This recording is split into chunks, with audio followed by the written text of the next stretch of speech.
Well, my mom, I haven't heard her say this one, well, except for the last time we got in a fight, maybe. But she said, "Oh God, I wish I hadn't had kids." That line that she does, which is funny because she was talking about my half older brother, who's a fanatical Christian, like wanting to bomb up porno shops and stuff. He's had these thoughts and massacres what he considers sinners. Either that or he's a raging drunk in between. And then sometimes he's just a sober musician. So he's kind of a fanatic, but my mom was like, "God, it makes you feel bad having a kid like that sometimes." And then I'm like, and then she's like, God, I just wish I never had kids sometimes. Walked on. She used to say that stuff all the time. I'm wondering if she understands that there's another side of the spectrum to that coin. That your kids kind of wish they didn't have you for a mom a lot of the time. No, but that doesn't cross her mind though. That little catch of her views there. Because the problem with my family, my real father, and my mom is self-centered people.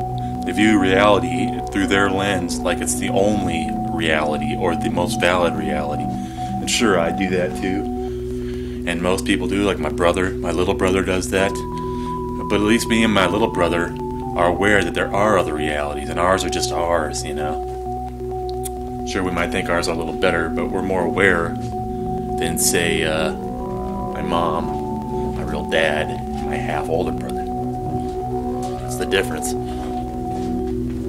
She used to say that stuff to us all the time, though. I remember as a little kid, she's like, if you don't start behaving now, I'll give you up for adoption. All that stuff. You know, it's mainly... Most of the time it's insincere, it's just anger and frustration, but there was times where I remember going through her first divorce, and then she'd be in her room crying for like a couple months.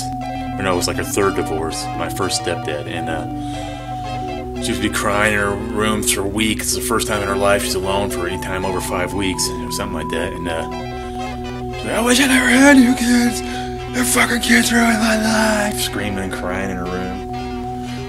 "I never had you kids." Used to do that shit all the time. "I'm gonna give you kids up for adoption. You were meant to be aborted. Sometimes I wish I had aborted you because your life didn't work out." Jesus, lady, don't you understand? There's another side of the coin, and you're on the other side of it. Sure, your childhood was crap, and your mom probably did psycho stuff too. And your mom was a nutter, but she was a nutter in different ways than you. That's for sure. I know. I lived with her. She was and her mom too. The whole, my whole side of my mom's family, the women are just a bunch of nut jobs, really. Not all the time and not every time, but a lot of the time and too much of the time. They were also pretty fun people in a lot of ways, strangely enough. But yeah, it's just funny how somebody could say that to their kids and not realize it. I've gotten in fights, told her I wish she was a real difficult mom, and I wish she wasn't my mom, or whatever. I wish I hadn't been born in this family, and they're all a bunch of strangers and freaks to me.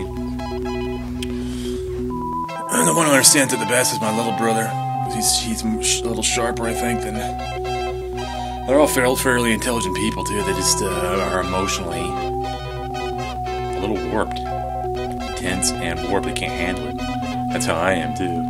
But they don't seem to be aware of that. It only hits them once in a great while, where they're like, "God, I really a failure in life with this and that." But rarely. Whereas I realize I'm a loser more than often. It just kind of makes you never want to see people, because literally being around their aura or their presence or their vibe or next to them in a room, especially after more than a couple days, it starts to make you kind of like nauseous on a psyche level. You just kind of get disgusted at being around them sometimes. You know, you wish the best, you want them to be happy, and sometimes you have some laughs, but other times it's just too much. It's like an emotional, it's like the wrong current matching your current, and they're different, and it's causing a weird friction.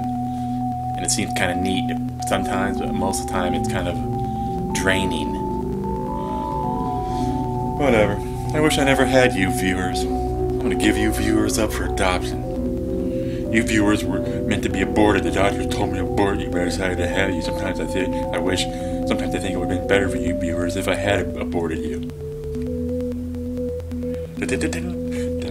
Life